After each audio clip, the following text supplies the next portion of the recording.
Hello, I'm Volker from Rubber Quartz. I suck at YouTube, but you suck at tuning. Welcome to Beyond PD Balance. So this is the first video of the series after the introduction.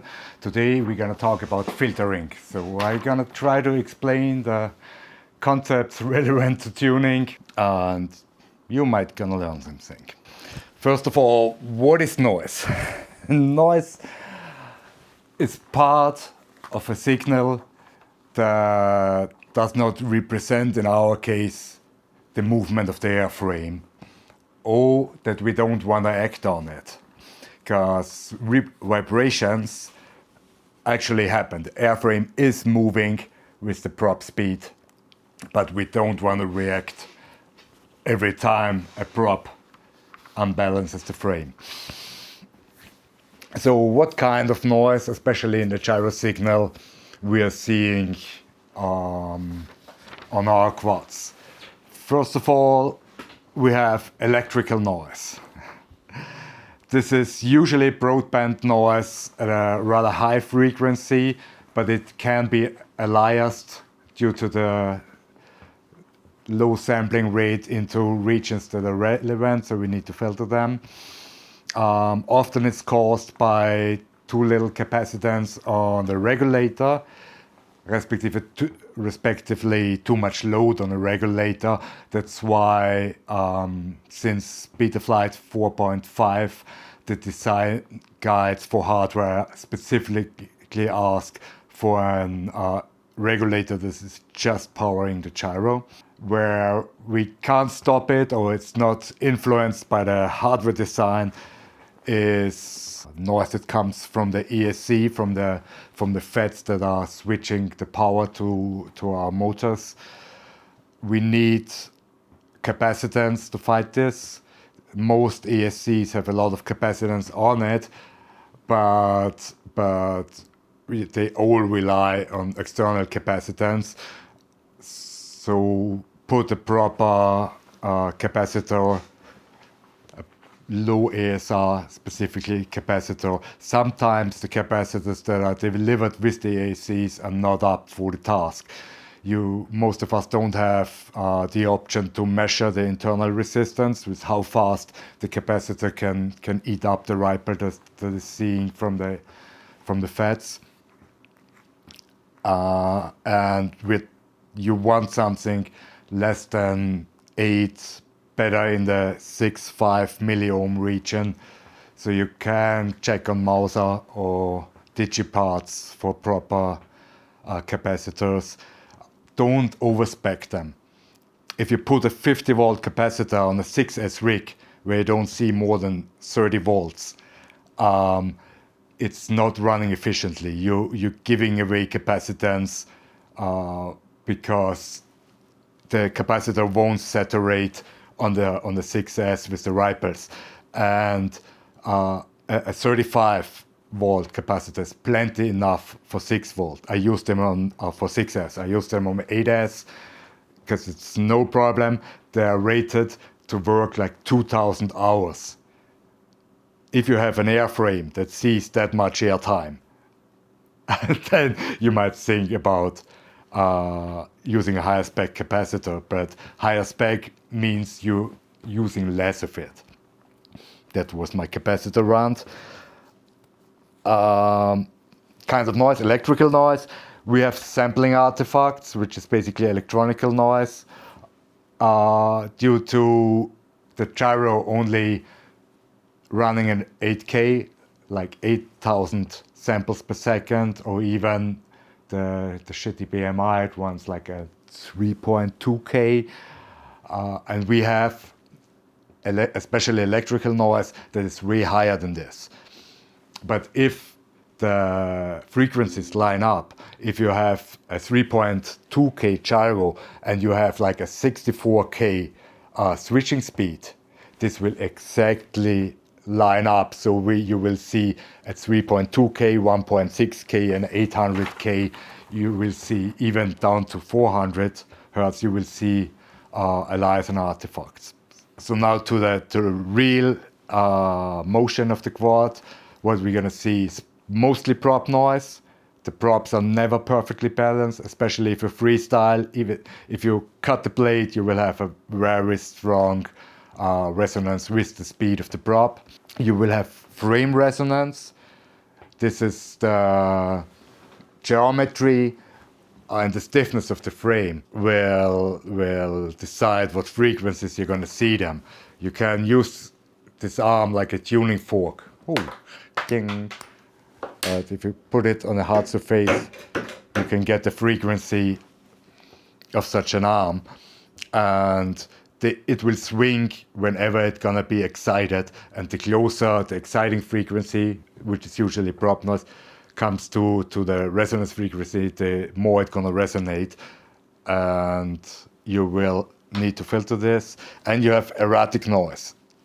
This is what I call the hard to fetch pieces. It's usually loose cables dangling. It's a screw that's slowly giving slag.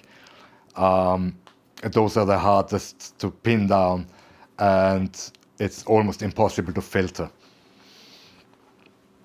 So with those types of noise, we have our weapon arsenal in Betaflight, the filter types.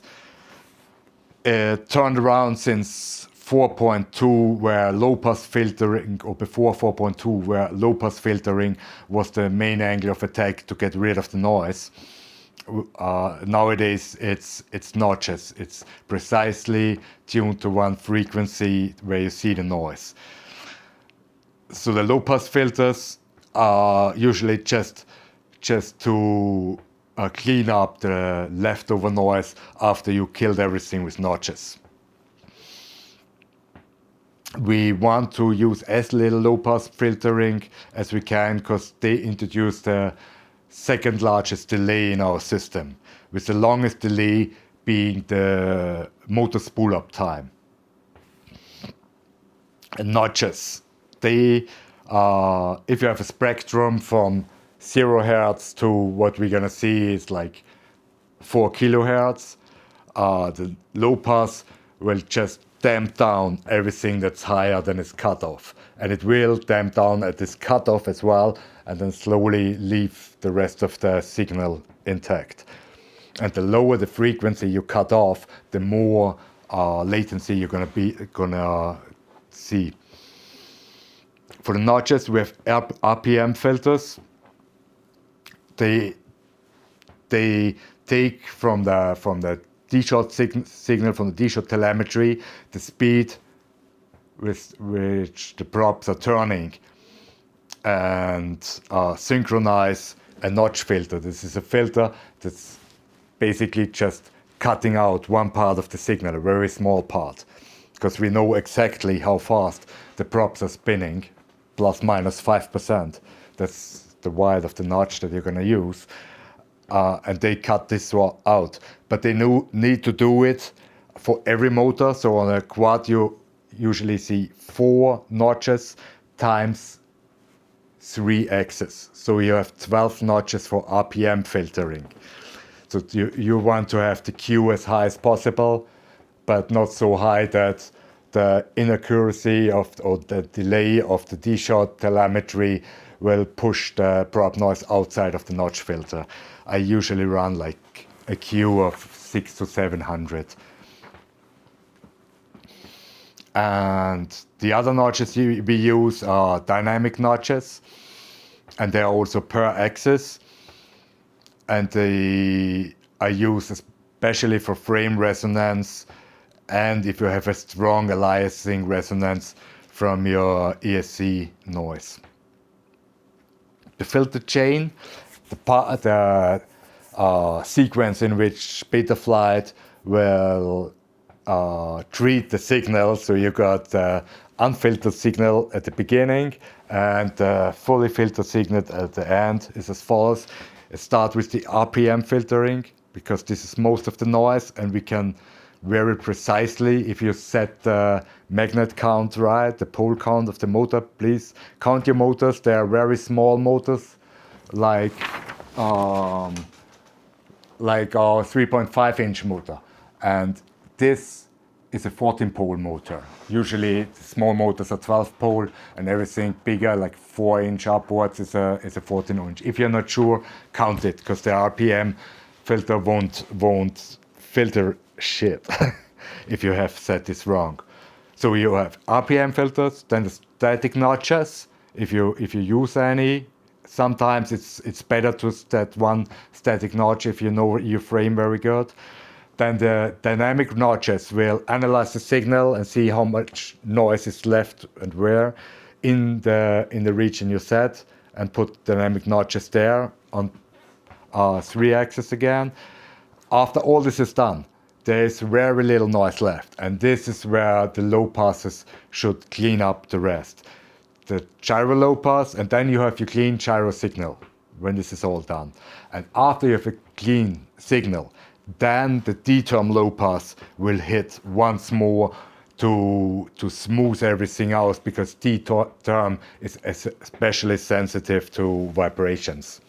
So the D-term, it doesn't matter how big the noise is, if it's a waveform like this or it's just like this. On high frequencies, D-term will react the same. It doesn't matter how much it is. It matters how steep and how high the frequency is. So now, I hope you understood a bit. If there is some unclear points, please leave a message in the comments. Now, my filter recommendations. First off, use sliders where possible. They're here for a reason. There is no point in turning off low pass 1 on the gyro and leaving the slider at 1. If you push the slider at 2, you have almost the same effect, and you can do it from your OSD in the goggles and quickly change it. If you turn it off, you will search in the OSD forever. Just use the sliders. On good freestyle and race rigs, usually you can hard push the gyro slider to 2.0, and the D slider you will end up at about 1.4, slider value 1.4. So Betaflight will mark this as unsafe values.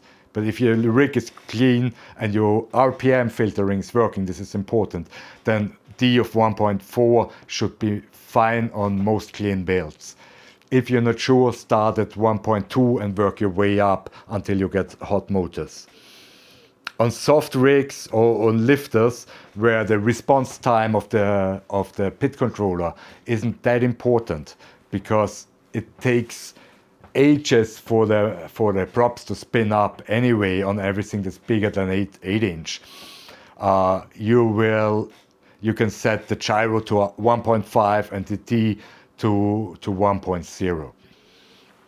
There is, I already said, there's no gain on removing the low pass 1. It's better to tune the RPM notches, which is our next point. First thing on RPM notches, as I told you, there are on a quad, there are 12 notches that needs to be run through, and they all cause a little bit delay. So if you can get rid of one of them, it's worth a lot. Even more so on an X8, where it raises to 24 notches. So you can, that might be changing in 2026, but right now it's the same. You have to use a CLI, and you type set filter weights. For triplates, you're going to use 100/050. So the first, the base frequency will be filtered 100%. The second harmonic doesn't happen on a triplate, because it's not divisible by 2.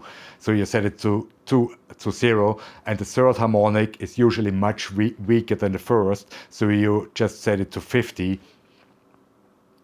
and you kill like 50% of 4 notches on the quad. On a biblade, it's the other way around. You don't have a third harmonic, so you're going to use 100, 60, and 0. The second harmonic is usually stronger on a biblade than the third harmonic on a triblade.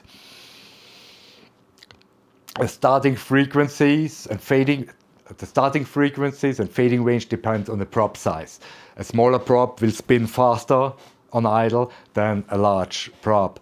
I'll give you a basic recommendation. You won't scratch the limits. Usually you should be fine on whoops up to 65 or up to 75 millimeters. You start at 160 hertz with a fading range of 50. On micros, to like 2 inch to 3.5 inch, you start at 130 hertz with a fading range of 40. The lower you get, the more important it is to fade in quicker. On a 5 inch, I would start at a default 100 hertz, which defaults on Betaflight are usually fine for 5 inch, and a fading range of 40 as well. On the 7 inch, you need to go down to 80 hertz starting frequency and fade just 30 hertz. And on an 8 inch, you should start at 60 hertz with just 20 hertz of fading range, and everything bigger, you need to check the logs. You need to start with a lot of filtering and lower than default master multiplier and check the logs precisely where you prop noise starts. The fading range is also a CLI parameter. I will put it in the description. The RPM-Q depends on how well balanced your props are. On a basher, where you often fly home with a debladed tri-blade, so with just the blade nicked off or bent like this, you still want to fly home, you still want to get off of the roof, you will run the default 500 up to 600. I wouldn't recommend going higher. On a clean rig, where your props are at least bent straight every now and then, or you check on good props, you can go to set the Q to 700 to 850. The higher the Q, the smaller the frequency range that's going to be filtered is, and the less delay you're going to see. Dynamic notches, you'll have to set to cover the frame resonance. You will see at least one resonance on every frame. On some frames you will see 2 stronger resonance. I would put the notch count to the number of resonance you see plus 1. Whatever one shit happens, when your antenna come loose and starts wiggling, you have a spare notch to cover this.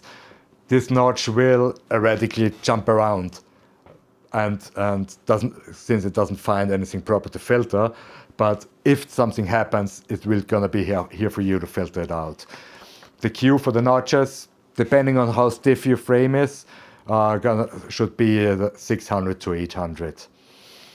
If you see resonance is as strong and as constant in the frequency to qualify for static notch, I would recommend get a different frame, throw it away. Yeah, that's about it. If you have any questions, please leave a comment. See you next time. Bye.